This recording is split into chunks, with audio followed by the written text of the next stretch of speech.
ಕನ್ನಡದ ಪ್ರಖ್ಯಾತ reality show Bigg boss ಈ ಶೋಗೆ ಎರಡೆರಡು ಸಂಕಷ್ಟ ಶುರುವಾಗಿದೆ ನೋಡಿ. ಒಂದು ಕಡೆ ಮಾಲಿನ್ಯ ನಿಯಂತ್ರಣ ಮಂಡಳಿ ನೋಟಿಸ್ ಕೊಟ್ಟಿದೆ ಅಲ್ವಾ ನೆನ್ನೆ, ಈ ಸಂಬಂಧ ಸಿಕ್ಕಾಪಟ್ಟೆ ಸೌಂಡ್ ಮಾಡಿತ್ತು. ಈಗ ನೋಡಿ ಮತ್ತೊಂದು ಸಂಕಷ್ಟ ಏನು ಅಂತಂದ್ರೆ ಪೊಲೀಸರ ಸಂಕಷ್ಟ ಶುರುವಾಗ್ತಾ ಇದೆ. ಅಂದ್ರೆ ಪೊಲೀಸರ ಅನುಮತಿನೇ ಪಡ್ಕೊಂಡಿಲ್ಲ. ಈ ಹಿಂದೆ ವಿದ್ಯುತ್ ಸಂಪರ್ಕ ಕಡಿತಕ್ಕೆ ನೋಟಿಸ್ ಕೊಟ್ಟಿದ್ರು, ಅನಧಿಕೃತ ವಿದ್ಯುತ್ ಸಂಪರ್ಕ ಕಡಿತಕ್ಕೆ ಸೂಚನೆಯನ್ನು ಕೊಟ್ಟಿದ್ರು. 35 ಎಕರೆ ಪ್ರದೇಶ, ಆ 35 ಎಕರೆ ಪ್ರದೇಶದಲ್ಲಿ ಜಾಲಿವುಡ್ ಸ್ಟುಡಿಯೋ ನಿರ್ಮಾಣ ಮಾಡಲಾಗಿದೆ. ರಾಮನಗರದ ತಾಲೂಕಿನ ಬಿಡದಿಯಲ್ಲಿದೆ ಈ ಸ್ಟುಡಿಯೋ. ತುಂಬಾ ನಿಯಮಗಳನ್ನು ಉಲ್ಲಂಘನೆ ಮಾಡಿದ್ದಾರೆ ಹೀಗನ್ನೋ ಆರೋಪ ಇದೆ. ಜಾಲಿವುಡ್ ಸ್ಟುಡಿಯೋ ಬಂದ್ ಮಾಡಬೇಕು ಅಂತ ನೋಟಿಸ್ ಕೊಡಲಾಗಿದೆ. ಈಗ ಬಂದ್ ಮಾಡಲೇಬೇಕು ಕಾನೂನಾತ್ಮಕವಾಗಿ ಅಂತಂದ್ರೆ ಆಬ್ವಿಯಸ್ಲಿ ಮಾಡಬೇಕಾಗತ್ತೆ. ಸೊ ಅಲ್ಲಿಗೆ ಬಿಗ್ ಬಾಸ್ ಸೀಸನ್ 12ಕ್ಕೆ ಕಂಟಕ ತಪ್ಪಿದ್ದಲ್ಲ. ಕ್ಯಾನ್ಸಲ್ ಆದರೂ ಆಗ್ಬೋದು, ಇಲ್ಲಾಂದರೆ ಬೇರೆ ಕಡೆ ಶಿಫ್ಟ್ ಮಾಡಬೇಕು, ಗೊತ್ತಿಲ್ಲ ಏನಾಗುತ್ತೆ ಅಂತ. ಬಟ್ ಮಾಲಿನ್ಯ ನಿಯಂತ್ರಣ ಕಾಯ್ದೆ ಉಲ್ಲಂಘನೆ ಆರೋಪ ಬಂದಿದೆ. ಡೈಲಿಯಲ್ಲಿ ವಾಟರ್ ಸ್ಪೋರ್ಟ್ಗೆ 2.5 ಲಕ್ಷ ಲೀಟರ್ ನೀರನ್ನು ಯೂಸ್ ಮಾಡ್ಕೊಳ್ಳಲಾಗ್ತಾ ಇದೆ. ನಿಯಮದ ಪ್ರಕಾರ ಶುದ್ಧೀಕರಿಸಿ ಬಳಸಬೇಕು, ಆದರೆ ಇಲ್ಲ, ಏನೂ ಇಲ್ಲ. ಪುನರ್ಬಳಕೆ ಮಾಡದೇ ನಿಯಮ ಉಲ್ಲಂಘನೆ ಮಾಡ್ತಾ ಇದ್ದಾರೆ. ಅವೈಜ್ಞಾನಿಕವಾಗಿ ಕಸವನ್ನು ವಿಲೇವಾರಿ ಮಾಡ್ತಾ ಇದ್ದಾರೆ. ತ್ಯಾಜ್ಯ ಮಿಶ್ರಿತ ನೀರು ಚರಂಡಿಗೆ ಬಿಡ್ತಾ ಇದ್ದಾರೆ. ತುಂಬ ನಿಯಮಗಳನ್ನು ಉಲ್ಲಂಘನೆ ಮಾಡಿರೋ ಆರೋಪ ಈ ಜಾಲಿವುಡ್ ಸ್ಟುಡಿಯೋ ಮೇಲಿದೆ. ಹಾಗಾಗಿ ಅದನ್ನು ಬಂದ್ ಮಾಡಬೇಕು ಅಂತ ನೋಟಿಸ್ ಕೊಡಲಾಗಿದೆ. ಅದೇ ಜಾಗದಲ್ಲೇ ಬಿಗ್ ಬಾಸ್ ಸೀಸನ್ 12 ಕಾರ್ಯಕ್ರಮ ನಡೀತಾ ಇದೆ. ಈಗಲೂ ಕೂಡ ಭಾಳ ಹೆಚ್ಚಿನ ಸಂಖ್ಯೆಯಲ್ಲಿ ವೀಕ್ಷಣೆ ಪಡ್ಕೊಳ್ತಾ ಇದೆ ಈ ಬಾರಿಯ ಸೀಸನ್ನಲ್ಲಿ. ಏನೋ ಟ್ವಿಸ್ಟ್ ಮೇಲೆ ಟ್ವಿಸ್ಟ್ ಇದೆ ಅಂಥೇಳಿ.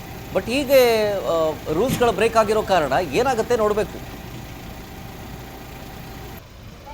ಡೀಟೇಲ್ಸ್ ಕೊಡ್ತಾರೆ ಇದ್ರ ಬಗ್ಗೆ ನಮ್ಮ ರಾಮನಗರ ಪ್ರತಿನಿಧಿ ಪ್ರವೀಣ್ ಫೋನ್ ಸಂಪರ್ಕದಲ್ಲಿ. ಪ್ರವೀಣ್, ಬಿಗ್ ಬಾಸ್ ಶೋಗೆ ಪ್ರತಿ ವರ್ಷವೂ ಒಂದಿಲ್ಲೊಂದು ಕಂಟಕಗಳು ಎದುರಾಗ್ತದೆ.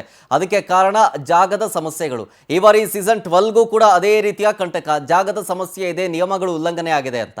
ಯಾವ ನಿಯಮ ಉಲ್ಲಂಘನೆ ಆಗಿದೆ, ಜೊತೆಗೆ ಕ್ಲೋಸ್ ಮಾಡಬೇಕು ಅನ್ನುವಂಥ ನೋಟಿಸ್ ಕೊಟ್ಟಿದ್ದಾರೆ.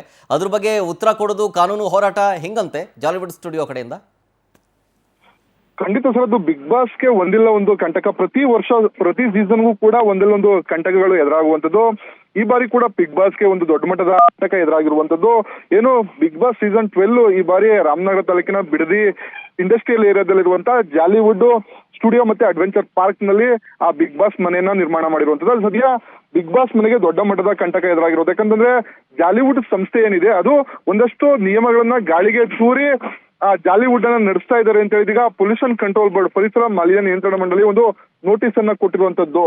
ಏನು ಪ್ರತಿನಿತ್ಯ ಅವರು ಜಾಲಿವುಡ್ ಸಂಸ್ಥೆಯವರು 2.5 ಲಕ್ಷ ಲೀಟರ್ ನೀರನ್ನ ವಾಟರ್ ಸ್ಪೋರ್ಟ್ಸ್ಗೆ ಬಳಕೆ ಮಾಡ್ತಾರೆ. ಅದನ್ನ ಸಂಪೂರ್ಣವಾಗಿ ಶುದ್ಧೀಕರಣ ಮಾಡಿ ಮತ್ತೆ ಅದನ್ನ ಮರುಬಳಕೆ ಮಾಡ್ಬೇಕು. ಆದ್ರೆ ಆ ನೀರನ್ನ ಸಿವೇಜ್ ವಾಟರ್ ಮುಖಾಂತರ ಚರಂಡಿಗೆ ಹರಿಬಿಡ್ತಾ ಇರುವಂತದ್ದು ಒಂದ್ ಕಡೆ. ಆದ್ರೆ ಹಸಿ ಕಸ ಏನು ಪ್ರತಿನಿತ್ಯ ಉತ್ಪಾದನೆ ಆಗುವಂತ ಹಸಿ ಕಸ ಒಣಕಸವನ್ನ ಪ್ರತ್ಯೇಕ ಮಾಡಿ ಅದನ್ನ ನಿಯಮಿತವಾಗಿ ಡಂಪ್ ಮಾಡಬೇಕು ಅಂತ ಹೇಳಿ ಕೂಡ ಒಂದಷ್ಟು ನಿಯಮಗಳಿದೆ. ಆದ್ರೆ ಅವೆಲ್ಲವನ್ನೂ ನಿಯಮಗಳನ್ನೆಲ್ಲ ತೂರಿ ಇದೀಗ ಏನು ಜಾಲಿವುಡ್ ಸಂಸ್ಥೆ ಆ ಒಳಗಡೆ ಗೇಮ್ಸ್ ಗಳನ್ನಾಗಿರ್ಬೋದು, ವಾಟರ್ ಗೇಮ್ಸ್ ಗಳನ್ನ ನಡೆಸ್ತಾ ಇರುವಂತದ್ದು. ಈ ಸಂಬಂಧಪಟ್ಟಂತೆ ನಿನ್ನೆ ಪರಿಸರ ಮಾಲಿನ್ಯ ನಿಯಂತ್ರಣ ಮಂಡಳಿ ಒಂದು ನೋಟಿಸ್ ಅನ್ನ ಕೊಡ್ತು. ಕೂಡಲೇ ವಿದ್ಯುತ್ ಸಂಪರ್ಕ ಜೊತೆಗೆ ನೀರಿನ ಸಂಪರ್ಕವನ್ನ ಸ್ಥಗಿತಗೊಳಿಸಿ ಜಾಲಿವುಡ್ ಸಂಸ್ಥೆಯನ್ನ ಬಂದ್ ಮಾಡಬೇಕು ಅಂತ ಹೇಳಿ ಏನು ರಾಮನಗರ DC ಜೊತೆಗೆ ಬೆಸ್ಕಾಂನ AEE ಅವ್ರಿಗೆ ಒಂದು ನೋಟಿಸ್ ಅನ್ನ ಕೊಡ್ತರು. ಅದಕ್ಕೆ ಪೂರಕವಾಗಿ ಇವತ್ತು ಸರ್ಕಾರಿ ರಜಾ ದಿನ ಇದೆ.